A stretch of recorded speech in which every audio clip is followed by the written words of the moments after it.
শিক্ষা সংক্রান্ত গুরুত্বপূর্ণ আপডেটগুলো পেতে হলে অবশ্যই শুভেন্দু ই একাডেমি চ্যানেলটি সাবস্ক্রাইব করুন। পাশে থাকা বেল আইকনটিতে ক্লিক করে ভিডিওটি বেশি বেশি করে শেয়ার করুন।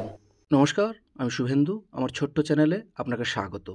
শিশু ও মাধ্যমিক শিক্ষাকেন্দ্রে কর্মরত শিক্ষকদের মাসিক ভাতা বাড়ছে। দেখুন, শিশু শিক্ষাকেন্দ্রে অর্থাৎ এসএসকে এবং মাধ্যমিক শিক্ষাকেন্দ্রে কর্মরত সহায়ক ও সম্প্রসারকদের মাসিক ভাতা আগামী ফেব্রুয়ারি মাস থেকে বাড়ছে।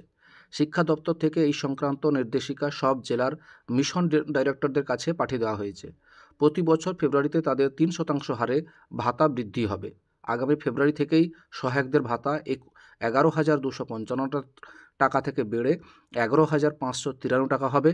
আর মুখ্য সহায়কদের ভাতা ছিল 11,638 টাকা, তা বেড়ে হচ্ছে 11,987 টাকা। সম্প্রসারকদের ভাতা 14,632 টাকা থেকে বৃদ্ধি পেয়ে 15,071 টাকা হচ্ছে। আর মুখ্য সম্প্রসারকদের বেতন 15,718 টাকা থেকে 16,231 টাকা হচ্ছে।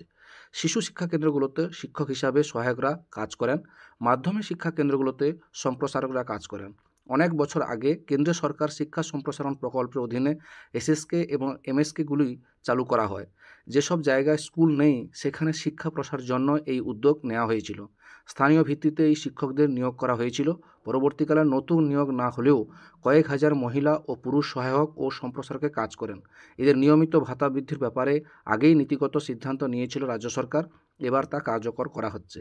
স্থায়ী ও চুক্তিতে নিযুক্ত সরকারি কর্মীদের মতো 3% হারে বেতন বৃদ্ধি করা হচ্ছে এদের।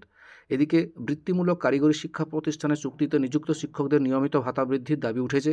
সরকারি কর্মী সংগঠনের প্রবীণ নেতা মনোজ চক্রবর্তী জানিয়েছেন, বৃত্তিমূলক শিক্ষা প্রতিষ্ঠানে খুব কম বেতনে শিক্ষকরা কাজ করছেন। এই বিষয়টি সম্পর্কে সরকারের দৃষ্টি আকর্ষণ করা হয়েছে। এই ছিল একটা আপডেট আপনাদের সঙ্গে শেয়ার করলাম। ভিডিওটি দেখার জন্য অসংখ্য ধন্যবাদ।